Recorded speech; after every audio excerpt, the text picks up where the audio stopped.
अस्सलाम वालेकुम दोस्तों, कैसे हैं आप लोग? ठीक है, मैं जहांगीर मेरे साथ है हम दोबारा हमारे चैनल पाकिस्तान रिएक्ट्स। तो कैसे हैं आप सब? ठीक है, आप सबको मरद पे अस्सलाम।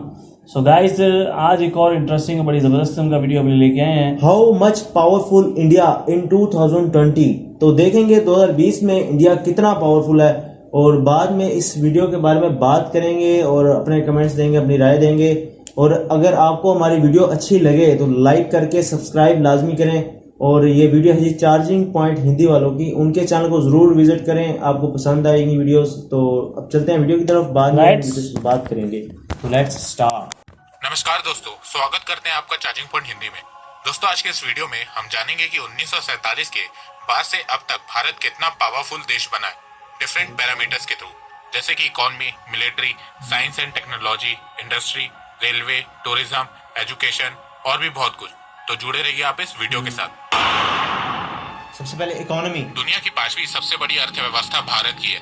2019 में भारत में इकोनॉमी स्लोडाउन देखने को मिला, उसके बावजूद भारत ने अपनी 5th पोजीशन बरकरार रखी है। 2020 में भारत की नॉमिनल जीडीपी 3.2 ट्रिलियन डॉलर है। जीडीपी पीपीपी 11.3 ट्रिलियन डॉलर है। 2019-20 में भारत की जीडीपी ग्रोथ रेट 4.2% थी। आईएमएफ ने भारत की जीडीपी ग्रोथ रेट 2020-21 में 1.9% प्रेडिक्ट की है और 2021-22 में जीडीपी ग्रोथ रेट 7.4% प्रेडिक्ट की है। फ्यूचर में प्रेडिक्शन में चेंजेस हो सकते हैं। 2020 में जीडीपी पर कैपिटल नॉमिनल में $2,338 है और पीपीपी में $9,027 है। जीडीपी बाय सेक्टर की बात करें तो एग्रीकल्चर सेक्टर 15.4% है, इंडस्ट्री 23% है, सर्विस सेक्टर 61.5% है। पॉवर्टी की बात करें तो बीते 10 सालों में भारत में गरीबी कम हुई है। United nation multi dimensional poverty index report में यह बताया गया है कि भारत में बीते 10 साल में 271 मिलियन मतलब 27.1 करोड़ लोग पॉवर्टी से बाहर आए। 10 साल में पॉवर्टी रेट भारत में 55% से घट के 28% पे आ गया है। ये रिपोर्ट 2016 की है। हर 5 साल में यूएन की रिपोर्ट आती है, तो 2021 की रिपोर्ट में आपको गरीबी और कम होती हुई दिखेगी। ब्रूकिंग ब्लॉक्स की एक रिपोर्ट में बताया गया है कि हर मिनट में 44 भारतीय एक्सट्रीम पॉवर्टी से बाहर आ रहे हैं। बीते कुछ सालों में एक्सट्रीम पॉवर्टी भारत में बहुत कम हुई है। दिसंबर 2018 तक भारत में एक्सट्रीम पॉवर्टी 3% थी। 2024 तक भारत एक्सट्रीम पॉवर्टी को खत्म करना चाहता है, पर कोरोना के कारण एक अनुमान ये भी लगाया गया है कि भारत में लगभग 100 मिलियन लोग पॉवर्टी लाइन से नीचे आ जाएंगे। तो देखना यह है कि भारत सरकार इस प्रॉब्लम को कैसे सॉल्व करती है। कोरोना से पहले भारत की अनएम्प्लॉयमेंट रेट 6.1% थी। कोरोना के चलते भारत की अनएम्प्लॉयमेंट रेट बढ़ी है। Centre for monitoring Indian economy CMIE की रिपोर्ट के मुताबिक लॉकडाउन के चलते भारत की अनएम्प्लॉयमेंट रेट अप्रैल और मई में 23% थी। फिर जैसे जैसे भारत में लॉकडाउन खत्म होने लगा, वैसे वैसे भारत की अनएम्प्लॉयमेंट कम होने लगी। जून में भारत की अनएम्प्लॉयमेंट रेट 10.99 लगभग 11% थी। जुलाई में 7.43% हो गई थी। 12 अगस्त 2020 तक भारत की अनएम्प्लॉयमेंट रेट 7.76% थी। मैंने इस वेबसाइट की लिंक डिस्क्रिप्शन में दी है, जिसे आप डेली भारत की अनएम्प्लॉयमेंट रेट चेक कर सकते हैं। ये डाटा CMIE के द्वारा दिया गया है। फॉरेन रिजर्व भारत का $540 बिलियन है 17 जुलाई 2020 तक। ईज ऑफ डूइंग बिजनेस में भारत की रैंक 63 है। एक्सपोर्ट 2019-20 में भारत का $314 बिलियन था और इंपोर्ट $467 बिलियन था। ट्रेड डेफिसिट 2020 में भारत का कम हुआ है, जो कि बहुत अच्छी बात है। 2019 में भारत का ट्रेड डेफिसिट $184 बिलियन था। 2020 में ये $152 बिलियन हो गया है और कम होने की वजह है कोरोना की वजह से लॉकडाउन हो गया और फिर उससे बिजनेसेस, इंडस्ट्री, ट्रेड सब बंद हो गया कुछ टाइम के लिए। फ्यूचर की बात करें तो united nation conference on trade and development ने एक रिपोर्ट पब्लिश की थी, द कोविड-19 शॉक टू डेवलपिंग कंट्रीज। इस रिपोर्ट में यूएन ने बताया है कि इस महामारी के कारण दुनिया भर के सभी देशों की अर्थव्यवस्था गिरेगी और वर्ल्ड इकोनॉमी इस साल रिसेशन में चली जाएगी, सिवाय चाइना और भारत के।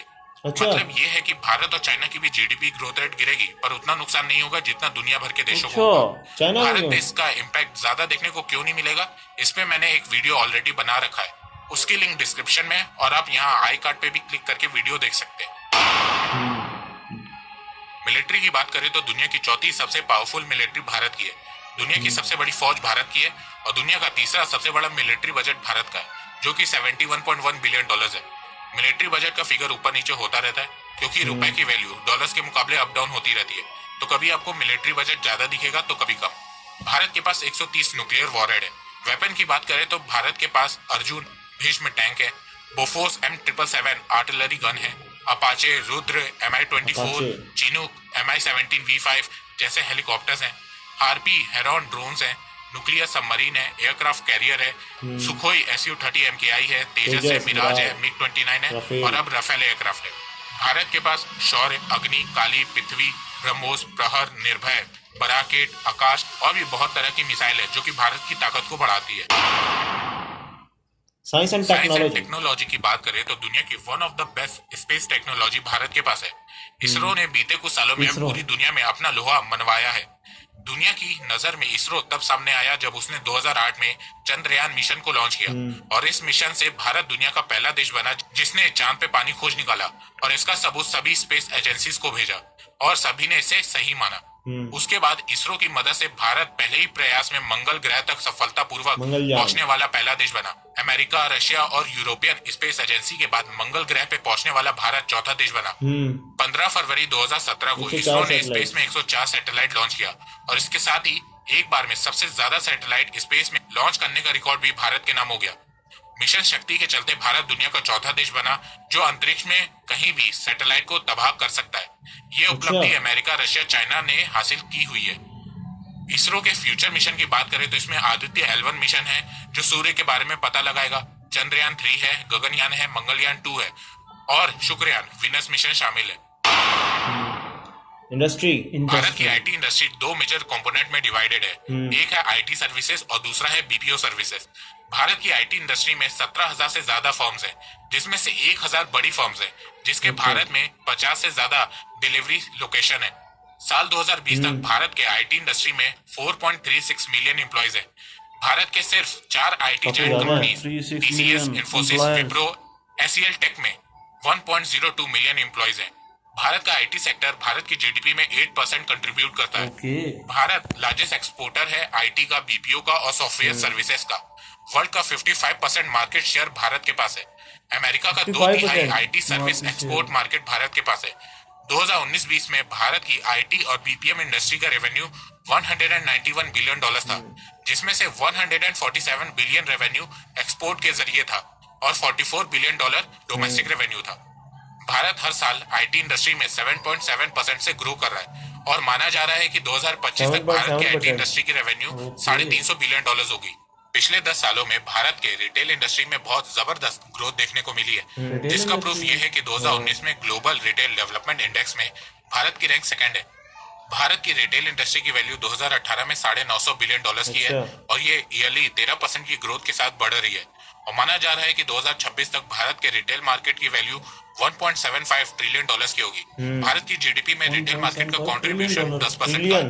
भारत की ई कॉमर्स मार्केट 2017 में $38.5 बिलियन की थी और ये एनुअली 30% की ग्रोथ के साथ बढ़ रही है और माना जा रहा है कि 2026 तक भारत की ई कॉमर्स मार्केट की वैल्यू $200 बिलियन की होगी। और अगर इसी तरह भारत की ई कॉमर्स मार्केट की ग्रोथ होती रही तो माना जा रहा है कि 2034 तक भारत अमेरिका को पीछे छोड़ के दुनिया का दूसरा सबसे बड़ा ई कॉमर्स मार्केट बन जाएगा। भारत में ई कॉमर्स मार्केट के बढ़ने की सबसे बड़ी वजह है इंटरनेट अवेलेबिलिटी। भारत में इस समय 718 मिलियन इंटरनेट यूजर हैं, जो कि आबादी का सिर्फ 54% है। तो जैसे जैसे भारत में इंटरनेट यूजर की गिनती बढ़ेगी वैसे वैसे भारत का ई कॉमर्स मार्केट भी बढ़ने लगेगा। स्टॉक मार्केट की बात करें तो बॉम्बे स्टॉक एक्सचेंज एशिया का पहला स्टॉक एक्सचेंज है और इस समय वर्ल्ड का 10वां लार्जेस्ट स्टॉक एक्सचेंज है, जिसकी मार्केट कैपिटलाइजेशन $2.1 ट्रिलियन है। भारत के दूसरे stock exchange national stock exchange की रैंक 11th है और मार्केट कैपिटलाइजेशन $2 ट्रिलियन है। मॉर्गन स्टैनली की रिपोर्ट के मुताबिक भारत के इक्विटी मार्केट कैपिटल की वैल्यू 2027 तक $6.1 ट्रिलियन की होगी। भारत का टेलीकॉम मार्केट वर्ल्ड का सेकंड लार्जेस्ट टेलीकॉम मार्केट है। मोबाइल यूजर के मामले में भी भारत की रैंक सेकंड है। 31 दिसंबर 2019 तक भारत में 1.1 बिलियन मोबाइल यूजर है। इंटरनेट यूजर के मामले में भी भारत की रैंक सेकंड है। भारत की pharmaceutical industry volume wise world की थर्ड लार्जेस्ट फार्मास्यूटिकल इंडस्ट्री है। वर्ल्ड की लार्जेस्ट वैक्सीन प्रोड्यूसर है। एपीआई में थर्ड लार्जेस्ट है। भारत में 3,000 से ज्यादा फार्मा कंपनीज हैं, जिनके पास 10,500 से ज्यादा मैन्युफैक्चरिंग फैसिलिटीज है। 2019 में भारत का डोमेस्टिक फार्मास्यूटिकल मार्केट $20 बिलियन का था और ये एनुअली 9 से 10% की ग्रोथ से बढ़ रहा है और माना जा रहा है कि 2025 तक भारत का फार्मास्यूटिकल सेक्टर का मार्केट $100 बिलियन तक का हो जाएगा और मेडिकल डिवाइस का मार्केट $25 बिलियन तक का हो जाएगा। 2018-19 में भारत ने $19.3 बिलियन का फार्मा एक्सपोर्ट किया था। आने वाले दिनों में आपको भारत की फार्मास्यूटिकल इंडस्ट्री में बहुत ग्रोथ देखने को मिलेगी, क्योंकि भारत अब धीरे धीरे अपनी डिपेंडेंसी चाइना से कम कर रहा है अच्छा। फार्मास्यूटिकल के मामले में, और इंडियन फार्मास्यूटिकल इंडस्ट्री को बढ़ाने में चाइना लगा तो हुआ बिल्कुल डेड हो है। जाएगा। भारत इस समय दुनिया का दूसरा सबसे बड़ा मैन्युफैक्चरर है पीपीई किट्स का, और 2025 तक इस इंडस्ट्री की वैल्यू $60 बिलियन तक की हो जाएगी। अब बात करते हैं ऑटोमोबाइल सेक्टर की। भारत वर्ल्ड का लार्जेस्ट ट्रैक्टर मैन्युफैक्चरर है, सेकंड लार्जेस्ट बस मैन्युफैक्चरर है, world largest two truck wheeler और मैन्युफैक्चर। 3 व्हीलर मैन्युफैक्चरर है, वर्ल्ड का third largest heavy truck manufacturer है, फोर्थ लार्जेस्ट कार मैन्युफैक्चरर है। ऑटोमोबाइल सेक्टर का कंट्रीब्यूशन बहुत भारत ज्यादा की है। जीडीपी में 7.1% का है। 35 मिलियन मतलब 3.5 करोड़ एम्प्लॉयमेंट जनरेट होती है ऑटोमोबाइल सेक्टर से। इंडिया के एक्सपोर्ट में 4.3% कंट्रीब्यूशन है ऑटोमोबाइल सेक्टर का, और लगभग 22% कंट्रीब्यूशन है मैन्युफैक्चरिंग सेक्टर में। भारत के पास वर्ल्ड की largest broadcasting and distribution industry है। लगभग 900 बॉलीवुड भी है, सैटेलाइट टीवी उसकी चैनल्स बात हैं, करेंगे। 6000 मल्टी वर्ल्ड की सिस्टम लार्जेस्ट ऑपरेटर्स है। हैं, 7 डीटीएच ऑपरेटर्स हैं, और कुछ आईपी टीवी सर्विस प्रोवाइडर भी हैं। भारत के पास न्यूज़पेपर एंड पीरियोडिकल्स को मिला के 1,18,239 रजिस्टर्ड पब्लिकेशन है, जो भारत को world largest newspaper circulation market बनाते हैं। अच्छा। इंडियन मीडिया की मार्केट 2020 तक $33.7 बिलियन तक की हो जाएगी, और माना जा रहा है कि Indian media and entertainment industry की मार्केट 2021 तक $34.8 बिलियन तक की हो जाएगी। भारत के डिफेंस इंडस्ट्री की बात करें तो 2018-19 में 1.7 भारत ने बिलियन। 1.5 बिलियन डॉलर्स का 1.5 डिफेंस एक्सपोर्ट किया था। भारत अब अपनी डिफेंस इंडस्ट्री पे भी फोकस कर रहा है। अगले 5 साल में भारत $130 बिलियन स्पेंड करेगा मिलिट्री मॉडर्नाइजेशन पे, और भारत चाहता है कि इन पैसों से वो अपनी डिफेंस इंडस्ट्री को भी स्ट्रॉन्ग करे। इसीलिए भारत सरकार ने 101 डिफेंस इक्विपमेंट को बैन किया है, जिससे ये सारे इक्विपमेंट भारत में ही बन सके और भारत की डिफेंस इंडस्ट्री स्ट्रॉन्ग हो सके। रेलवे भारत के पास वर्ल्ड की 4 सारी लार्जेस्ट चीजें उन्होंने रेलवे बीच में सिस्टम कवर है, कर ली हैं। जिसमें 12 लाख से ज्यादा लोग काम करते हैं। बीते एक साल 2018-19 में इंडियन रेलवे ने 8.4 बिलियन पैसेंजर को कैरी किया था। भारत में डेली इस साल कम होगा 13,523 थोड़ा। ट्रेनें चलती हैं, जो 7,321 स्टेशन से गुजरती है। भारत सरकार ने एक टारगेट सेट किया है कि 2023-24 तक वो देश की सभी रेलवे नेटवर्क को इलेक्ट्रीफाई करेंगे। अच्छा, इलेक्ट्रिकल कर देंगे। टूरिज्म सेक्टर का कंट्रीब्यूशन भारत की जीडीपी में 9.2% का है। 240 बिलियन डॉलर का रेवेन्यू जनरेट किया था भारत ने 2019 में, और क्रिएट किया था 42.673 मिलियन जॉब्स। एजुकेशन भारत की लिटरेसी रेट 74% है, मेल में 82.2% है, फीमेल में 69.5% वाओ। है। पर ये डाटा 2011 का है। 2021 के डाटा में आपको भारत की लिटरेसी रेट और बढ़ती हुई नजर आएगी। एजुकेशन में भारत $57 बिलियन स्पेंड करता है, और वहीं रिसर्च एंड डेवलपमेंट में भारत $15.4 बिलियन स्पेंड करता है। वर्ल्ड की टॉप 500 एजुकेशन इंस्टीट्यूट में भारत के 9 एजुकेशनल इंस्टीट्यूट हैं, पर 138 करोड़ से ज्यादा आबादी वाले देश में सिर्फ 9 वर्ल्ड इंस्टीट्यूट काफी नहीं होते। भारत को यहाँ पे बहुत फोकस करने की जरूरत है, और भारत सरकार इस पे फोकस कर रही है। 34 साल बाद भारत के एजुकेशन पॉलिसीज में बेहतरीन चेंजेस किए गए हैं। एजुकेशन बजट को जीडीपी का 6% करने का फैसला भी लिया गया है। बस अब ये देखना है कि कितनी जल्दी ये पॉलिसीज इम्प्लीमेंट होती है। इस दुनिया में कोई भी देश परफेक्ट नहीं होता है। सभी देशों में कोई ना कोई कमियां होती हैं। किसी देश में ज्यादा कमियां होती हैं तो किसी देश में कम। भारत में भी कमियां हैं, और भारत अपनी कमियों को दूर करने में लगा हुआ है। तो दोस्तों, अगर आपको मेरी ये वीडियो पसंद आई है तो आप इस वीडियो को लाइक कीजिए, और अब आप मुझे सपोर्ट भी कर सकते हैं पेट्रियन के थ्रू और यूट्यूब में ज्वाइन बटन के थ्रू।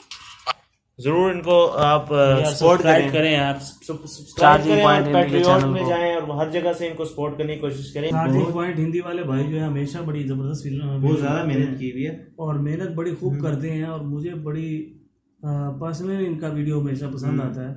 और इसमें इन्होंने जो बताए हैं इन्फॉर्मेशन वो भी काफी इंटरेस्टिंग है कि उन्होंने बताया कि बजट में जो है ना ग्रोथ रेट थोड़ा कम हुआ इस साल, काफी ज्यादा कम हुआ। वो 7 पॉइंट था मेरे ख्याल में, 7 पॉइंट पे चला गया था, जो कि अब 4 पॉइंट पे आ गया।